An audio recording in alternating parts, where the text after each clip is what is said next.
ask. Thank you, gentlemen. And, you know, I have to be honest, we did not expect to see TDK do as well as they did with this sub-roster here at the beginning of the game. We saw some great pressure bot lane in securing that kill against Piglet and Xpecial, as well as a lot of LCS big plays being called out for Bishu in the mid lane at Hero X. Stunner writes that Bishu play earlier in mid was amazing, you know, baiting the ultimate too. So we're going to roll that clip for you guys right now. 71%. Oh, what a nice Emperor's Divide! One last hit!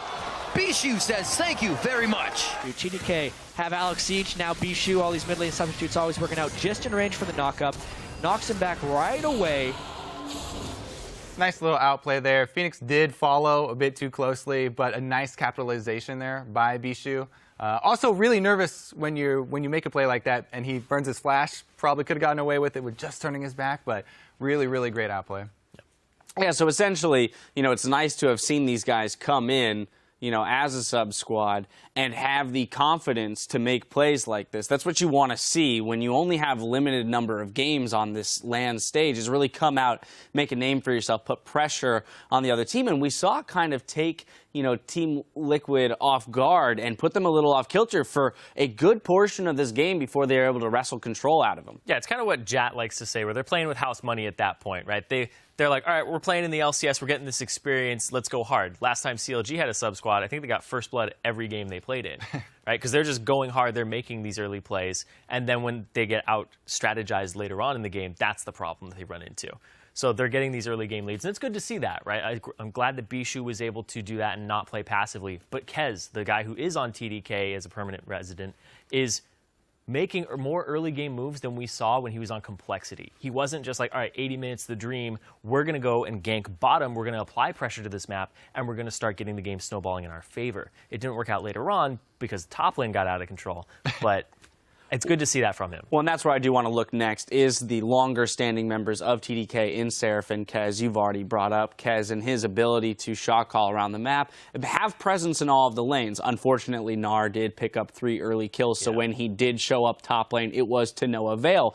But I think that is a good sign for them that one of their big veterans in Kez is already, even with, you know, his not normal roster behind him, really moving around the map. Yeah, there are so many options open for Kez in this game because he has 2 solo lanes that are very evenly matched. These are skill matchups, both Gnar versus Rumble and Azir versus Cassio. And then he's got this bottom lane where they're playing very aggressively. You know, Piglet's very, very far up in the lane, and he wanted to punish that as well. So many choices. He was able to make one of them work. But as you said, once Gnar gets out of hand, that is the one champion on Team Liquid, the main champion that's going to crush you because they do have so much magic damage. I was going to say, when you look at the itemization there, the amount of magic resist that came in for Quas was absolutely ridiculous, allowed him to tank up ridiculously in fights. Yeah, after he got those 3 kills, he had the Hex Drinker on top of the Spectre's Cowl, and that was enough magic resist for him to survive everybody on the team. And he got Ninja Tabi because the only physical damage he's going to be taking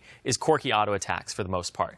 Everything else he does is pretty much magic and just stack that resistance. So that was a compositional error by TDK. It's such a great feeling when you can build for your lane phase and it's the same thing that you need to build for the team fight. You're just like, I don't even have to make any choices here. Yeah. Right. There's one decision tree, just one long decision tree. Let's take a moment to hop into our replay. We're going to go 27 minutes into the game. Kobe, I'm going to let you take this one away. It ends up being a 4-0 for Team Liquid. This is kind of where the game blew open. Yeah, this is the team fight that made the game.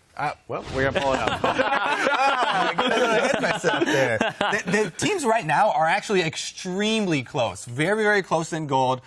So let's roll through the clip here, and we'll see this is the dragon fight that decides the entire game. All right, so stacking up the Rend, you know that Kallista's probably going to get it. The hook onto Quas.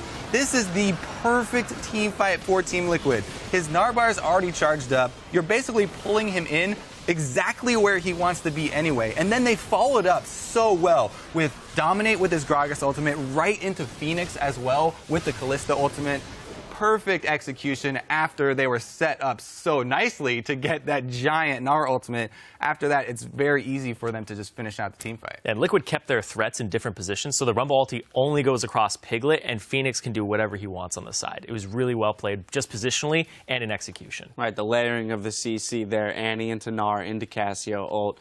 I mean, from there, it did seem like just kind of another day at the office for Team Liquid once they finally had their legs underneath them. Well, when you win that fight, you get Dragon, you get Baron, and then they use the Baron to get Three turrets. three turrets. Yeah. All the outers. That's a pretty big swing. Exactly. So anyway, well played for Team Liquid. They do start off with a win, as much as it was probably expected for them. We are going to step away for just a moment, but when we come back, we'll check in on the conversation taking place on Twitter. So for any of you procrastinators out there, hurry up and get those answers in. After that, it's back onto the Rift for Counter Logic Gaming versus Team Dignitas. So stay with us.